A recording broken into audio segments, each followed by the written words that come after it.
Good morning, class. Today we'll start the chapter which is on fluids, and I think so it's the fourth chapter in the book. Now, before we talk about fluids, what are fluids? We all know liquids and gases can flow. Liquids and gases can flow, therefore they are known as fluids. Now, it is this property of liquids and gases that they can flow that distinguishes them from the solids. So, the basic difference between the solids and liquid gases is only the fact that they can flow. Now, children, you know that fluids are everywhere around us. Earth has an envelope of air and 2/3 of its surface is covered with water. Water is not only necessary for our existence, every mammalian body constitutes mostly of water. So, all the processes occurring in living beings, including plants, are mediated by fluids. Thus, understanding the behavior and properties of fluids is important. That's why we are going to study this chapter of fluids, because we can realize that fluids have a very important role to play in our life. Now, the question arises, how are fluids different from solids? Or I can say, what is common in liquids and gases? Now see, a fluid has no definite shape. You all know fluids have no definite shape. As well as the size or the volume is concerned, gases don't even have definite volume. Liquids do have definite volume, but the solids have definite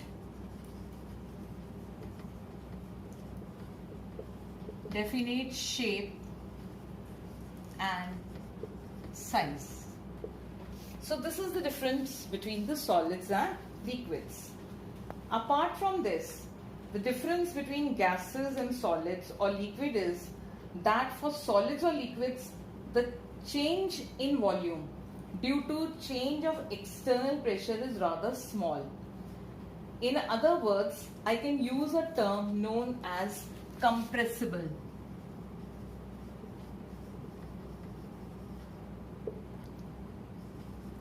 Compressibility is very less in case of solids and gases, solids and liquid, but gases can be compressed. So this is another thing. So in nutshell, what you need to keep in your mind is that when you talk of fluids, we are talking of liquids and gases. So we will be confining ourselves to the properties of the fluids, or we will be rather talking and discussing about the properties of fluids in this chapter. Then we need to know that fluids, we don't have any definite shape. Solids do have definite shape. Gases do not have even definite size. Liquids and solids have definite size. And if you apply external force, then solids and liquids can, rather they do not compress, only to the slight extent, but gases can be compressed. Now see, I have two things in my hands. One is a pen and other is a spoon. Now if I take this, and you can see it is going to create an impression. Rather, if I pierce it hard, it is going to hurt me.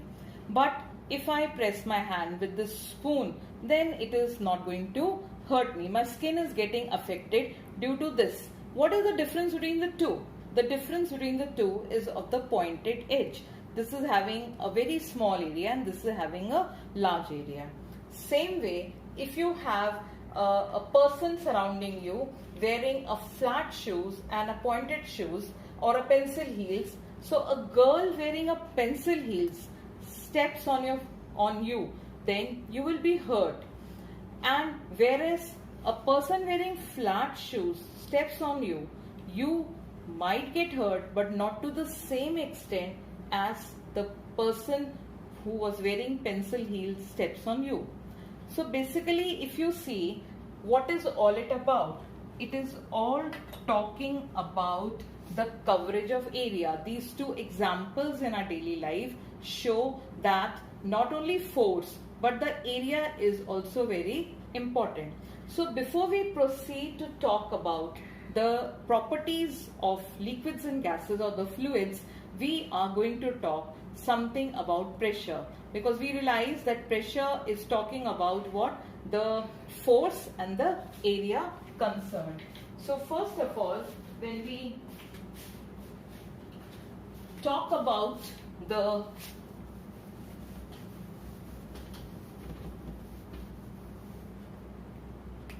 we had talked that force was applied, and we had talked that it is acting on a particular area.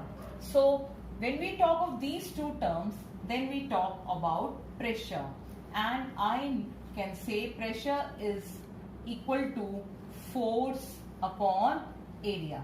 But this is not any force that you can take. This has to be a force which is acting only and only normal to the surface.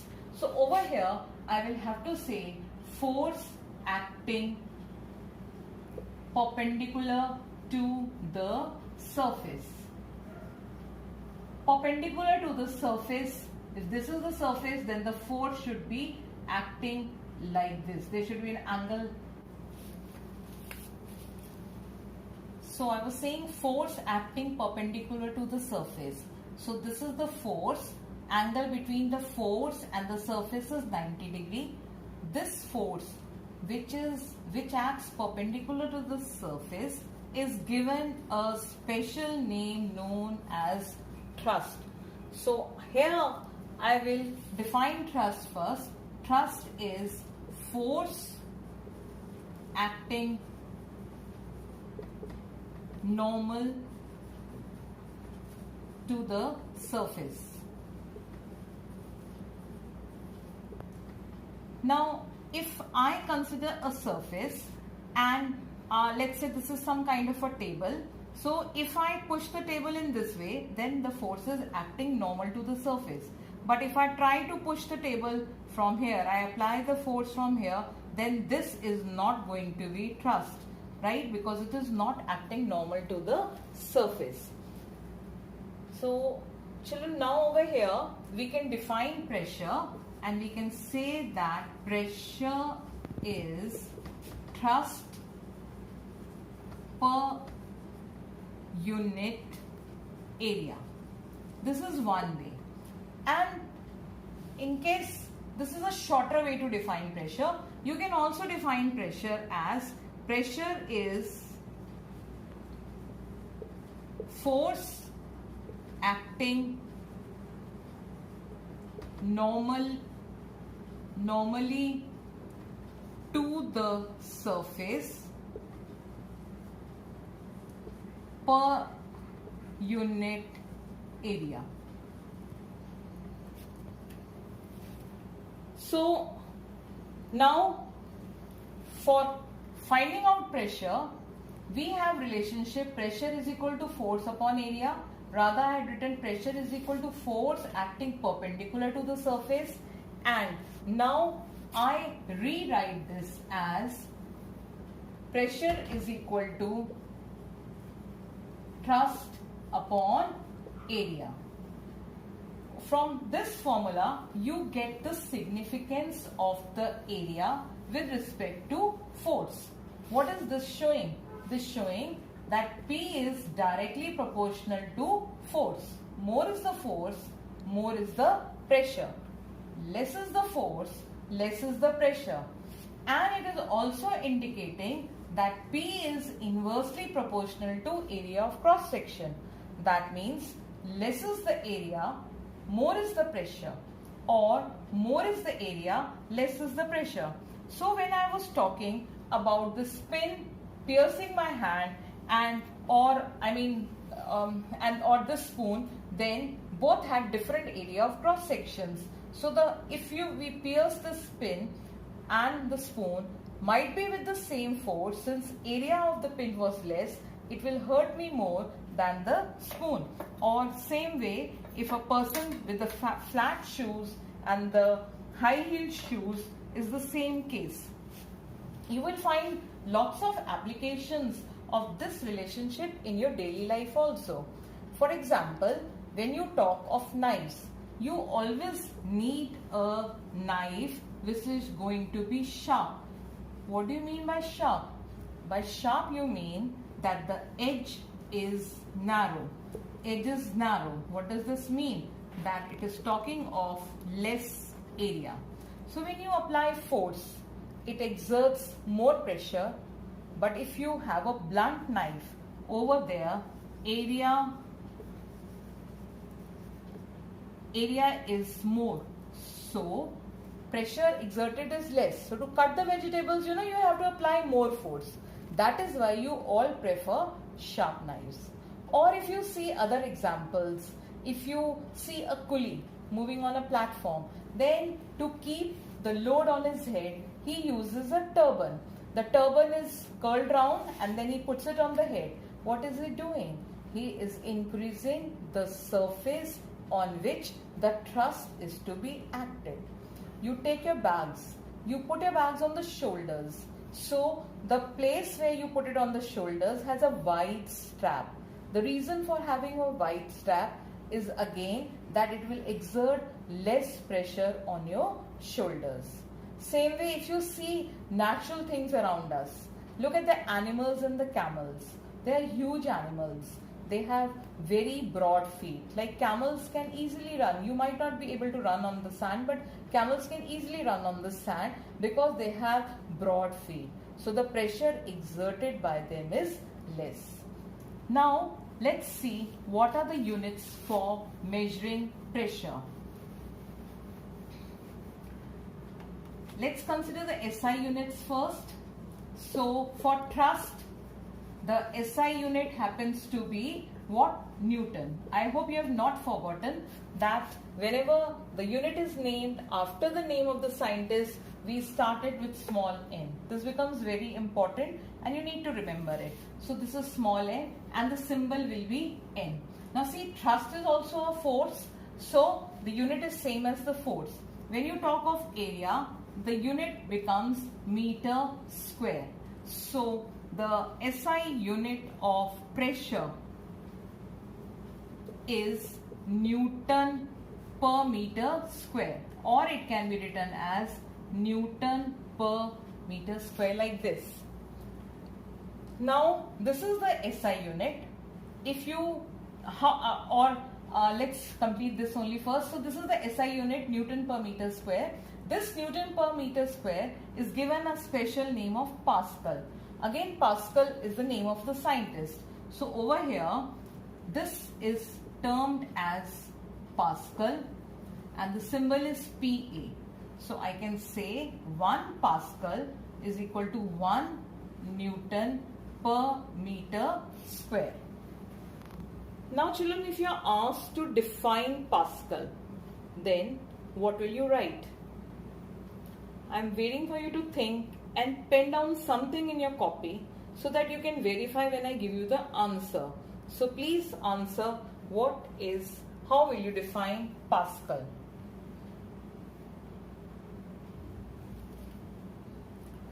Well, you will say that 1 Pascal is the pressure exerted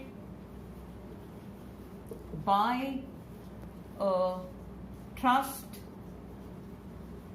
of 1 Newton on an area of 1 meter square. Even if you write like this, 1 Pascal is the pressure exerted by a force of 1 Newton, but then you will have to write acting normally on the surface on an area of 1 meter square, then the pressure exerted is 1 Pascal. So this is the SI unit of pressure. If you come to the smaller unit of pressure,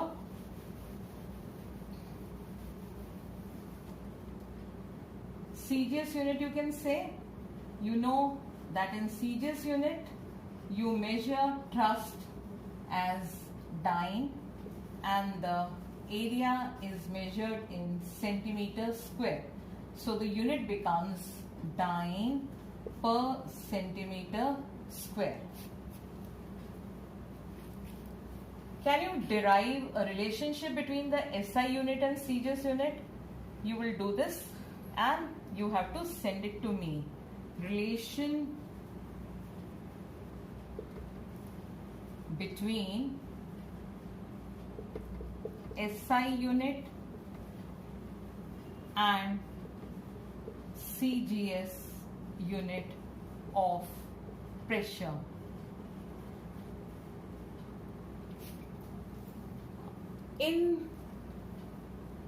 When studying about force in the Newton's law of motion, you must have even studied that force is measured in gravitational unit also. So what is the gravitational unit of force?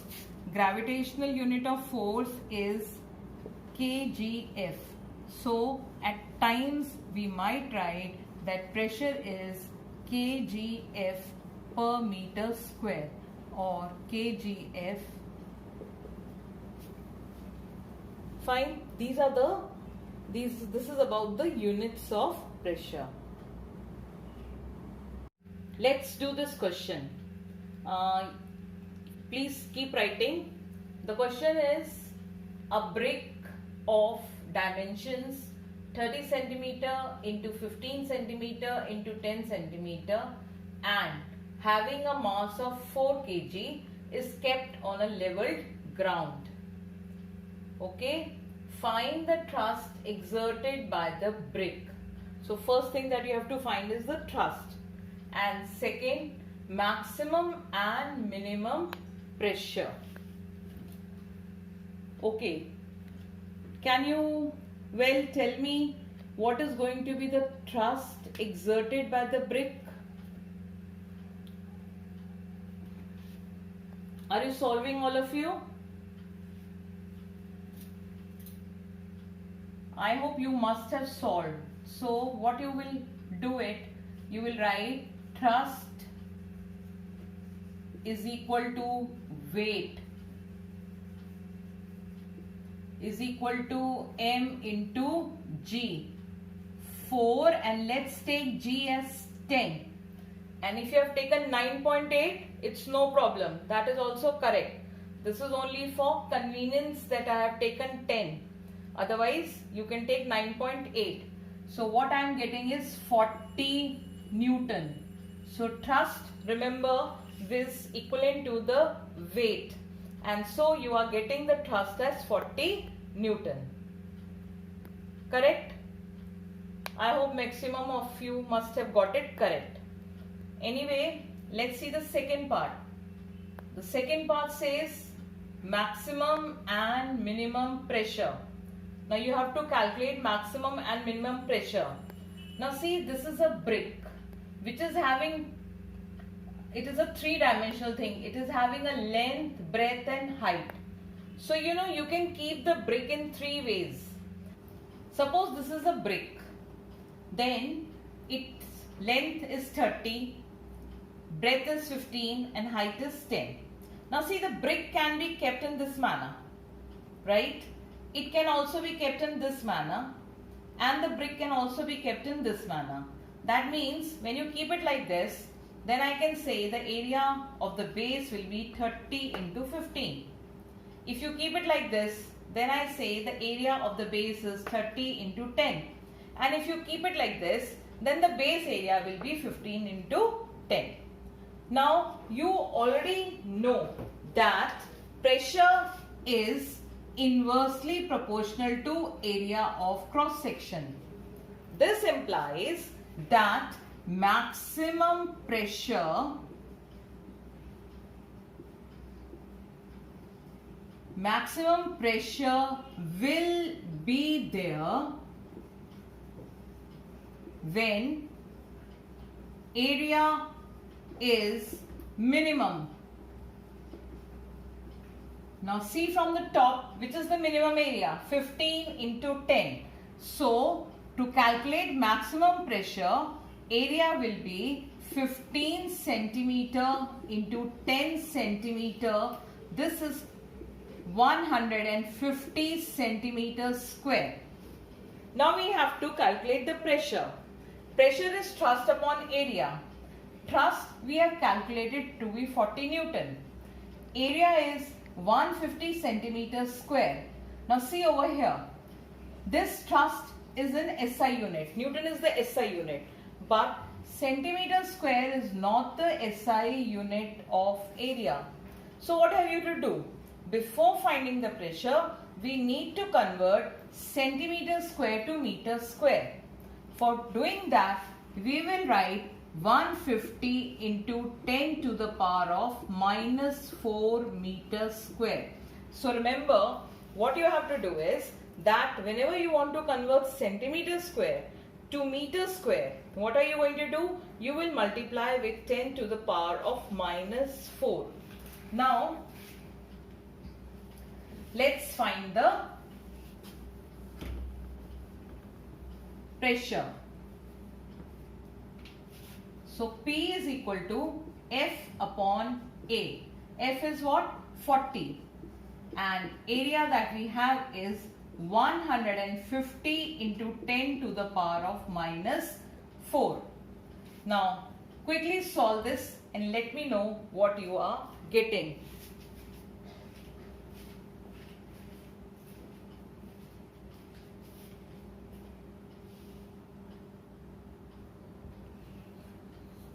So, when you divide 40 by 150, you will get 0.266. So, we can write it as 0.27 and this will go up into 10 to the power of 4 Pascal.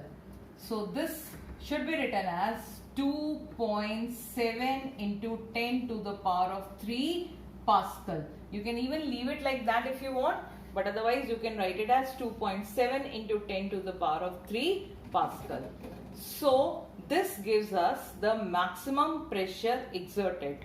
Maximum pressure will always be exerted when you are considering minimum area.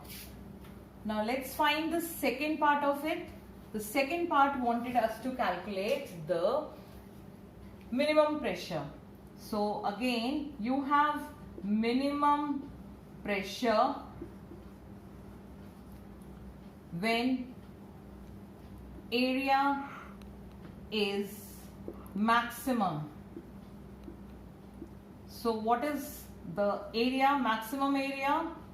Yes, what is the maximum area? 30 into 15.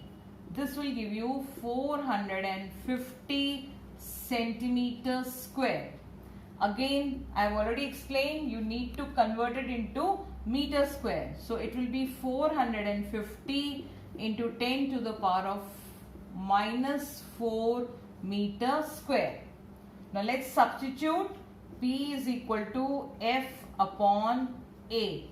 This means 40 Newton, that was the thrust. Thrust, remember, will always see, this is one particular brick. You can keep it in 3 different ways, but the weight of the brick will not change. So thrust exerted will not change. It will remain same in all the cases. Only the base area will change when you keep it in 3 different forms. So area over here will be 450 into 10 to the power of minus 4. Just solve it and see what are you getting.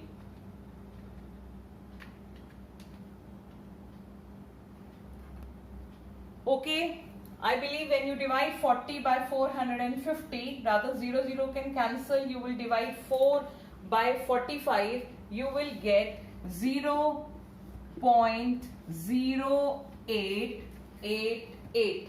So this can be written as 0.89, right, into 10 to the power of 4. This will go up. So this gives me and 900 Pascal. So this is the minimum pressure exerted. I hope it is very clear to all of you, and you will be able to do such kind of numericals in future also. Okay, now let's see if you can handle another numerical.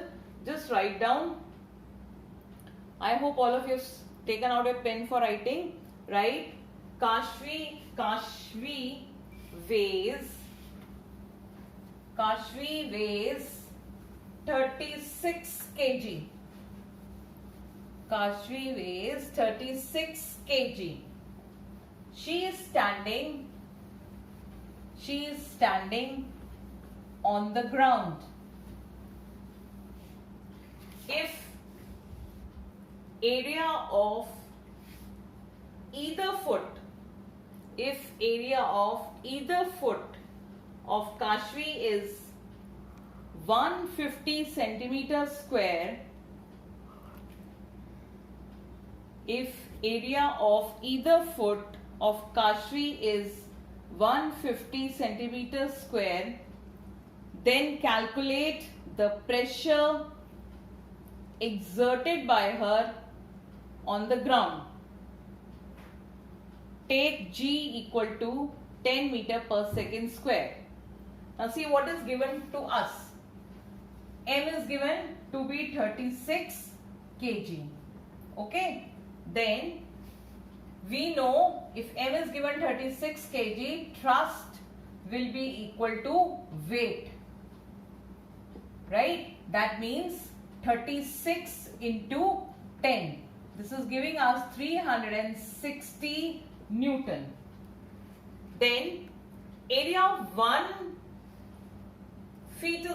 foot is given. So you have all of us stand on 2 feet. Okay, so that means area of feet will be equal to 2 into 150 centimeter square.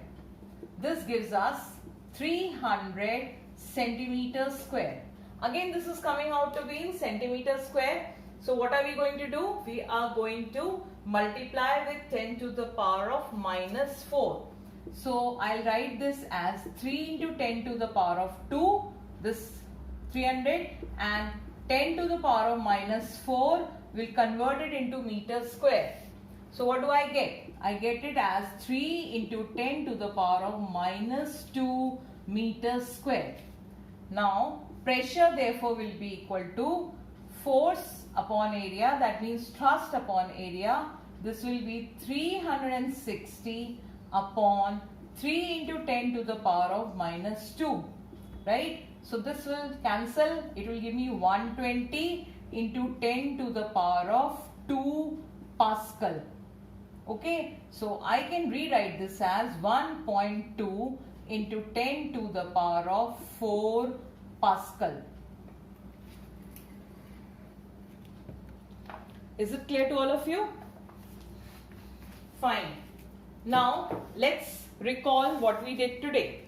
We have begun the chapter of fluids, and we need to know that fluids are different from solids in the manner that they can flow. So basically our focus in the chapter, I told you, was to consider the property of fluids. First we have talked about the pressure. More or less this is all dealing with the pressure exerted by solids, and you need to know that pressure is thrust upon area. Thrust means force acting normally to the surface. Then SI unit of thrust is Pascal. 1 Pascal happens to be, 1 Pascal is equal to 1 Newton per meter square. Then you have CGS unit as dyne per centimeter square, and you have gravitational unit also, kilogram force per meter square. Apart from this, you need to remember that pressure is a scalar quantity. So what I was telling you, the SI unit Newton per meter square, CGS unit, you will have dyne per centimeter square. Gravitational unit, you will have kilogram force per meter square. And I had asked you to find the relationship between the two. You will remember P is directly proportional to force and P is inversely proportional to area of cross section. Moreover, you will remember pressure is a scalar quantity.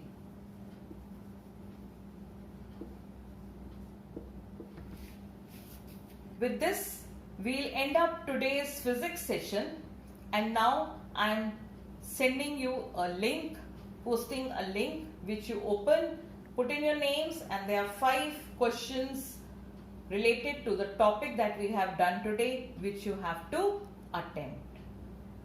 Okay.